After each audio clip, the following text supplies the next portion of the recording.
Hey, what's up? I am Michelle B, and in this video I want to talk about figuring out who you are, just getting to know yourself. Getting to know yourself and having a really good idea of who you are as a person, I think can help you have more purpose in life and also just live a better life because you can design it in a way that is catered to you. Getting to know who you are and getting to know yourself is definitely a journey, and it's a long one as well. Like, it's not something that you can just sit down and be like, okay, hey, who am I? Let's suss this out, and like by the end of it you're like, okay, this is me. Also, it changes. You're not someone that will sit in a box for your whole life, hopefully.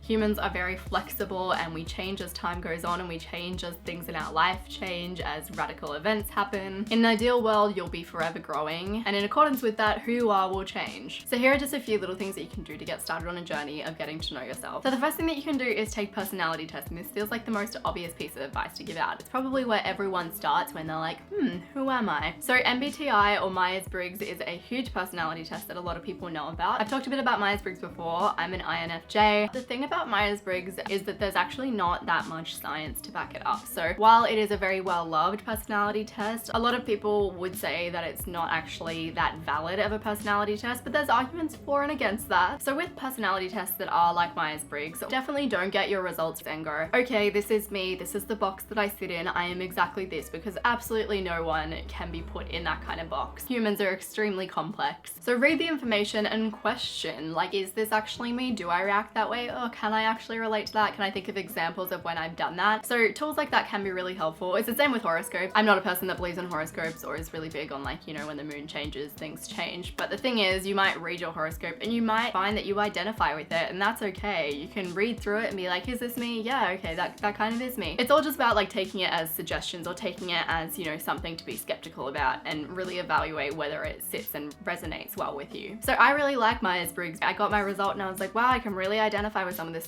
Some stuff that I've never really thought about myself before. I didn't take it all as gospel, but it did make me question why I do some of the things that I do, and I think that's really the important thing at the end of the day. Another sort of personality test that's pretty popular is the 5 love languages, and that's probably more valuable if you're someone that's in a relationship, but it can even help with friendships as well, just knowing how you like to receive love the most. Once again, I don't know how valid and backed by science the 5 love languages is. I think it's just about taking the information, evaluating it, and seeing if it sits right with you. The one personality test that I know has a lot of validity to it is the Big 5 personality test. And it measures things like openness to experience, so how open are you to learning new things and experiencing new things in the world. It measures your conscientiousness, so like how long you can put things off to achieve longer term goals. It measures introversion, extroversion, your agreeableness, and your neuroticism. There are also obviously paid personality tests that you can take. I've never really gone down that route except for probably through work, but I would imagine some of the pricier personality tests might give you more valid information. So personality tests, when you're getting to know yourself, are definitely a good place to start. Like I said, just be open-minded and don't take everything as absolute. I think there can definitely be a danger in that. And if your personality test come back and it says you're not an open person, and then you're like, okay, well, I'm not an open person, I'm just going to not be open to any experiences again because, you know, that's who I am. I think that can be when it can get a bit dangerous with personality tests. That was a lot of rambling about personality tests. I feel like I could make a whole video on that topic, but we'll move on to tip 2, which is to question your values. Ask yourself questions like, what qualities do you like in other people and why? What qualities do you dislike in other people and why? What do you absolutely need in a relationship and what makes you feel suffocated? What are examples of that? How do you like to spend your free time and why? How do you hate spending your free time and why? What makes you really happy? What makes you really frustrated? When are you the most productive in a day and when are you the least productive in a day? There are so many of those kind of questions that can help you to get started just thinking about why you act the way that you do and what you care about, what you don't care about. Literally take some time to sit down and question your values. I think this is something that we all don't do enough. We just do so much living that we forget to sit back and think about why we are the way that we are, which leads pretty nicely into my next tip, which is journaling for self-reflections. So there are actually a whole ton of Pinterest images with like self-awareness prompts.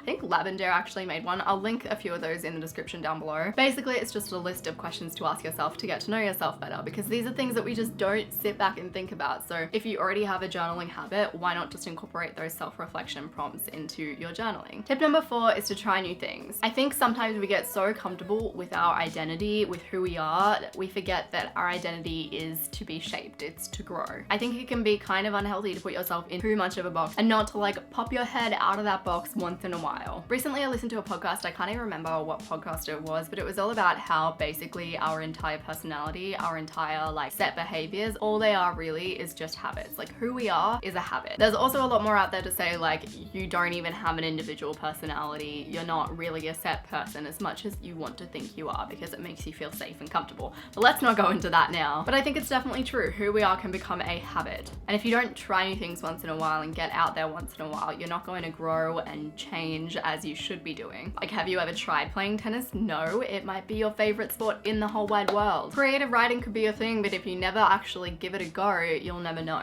So getting yourself out of your usual identity and doing things that aren't maybe usual to you might be an awesome way to learn who you are. Tip number 5 is to reflect often. If something went wrong in a day, if something made you anxious in a day, reflect on why that happened. Same goes if you had like a particularly amazing day and you were just like happy and filled with energy, like what did you do differently that made you that way? Because often there are patterns and things going on in the background that you don't even notice. But if you did just a little bit more reflection, you might figure out why you're acting the way that you're acting. I think this is a bit of a tricky area because you don't want to get obsessive and you don't want to overanalyze it. I think being someone who is like constantly aware of why you're acting the way you're acting can be more of a hindrance than a help. But on the other end of the spectrum, if you're someone who just goes about your day, never thinks about why you do what you do, you won't really be able to leverage it and to make things better for yourself. So those are 5 things that you can do to get to know yourself a little bit better. I'll leave a link to any of the resources that I mentioned in the description down below. And if there's anything that you have done, maybe in the past few years you've been on a sort of a self-knowledge, self-awareness journey, or even a self-love journey, which I feel can sort of go hand in hand with self-awareness, then leave your tips in the comments down below. It helps you to live better because of it. Subscribe to this channel if you haven't already. Follow me on Instagram, do all of the things. I appreciate you guys so much and I will see you soon.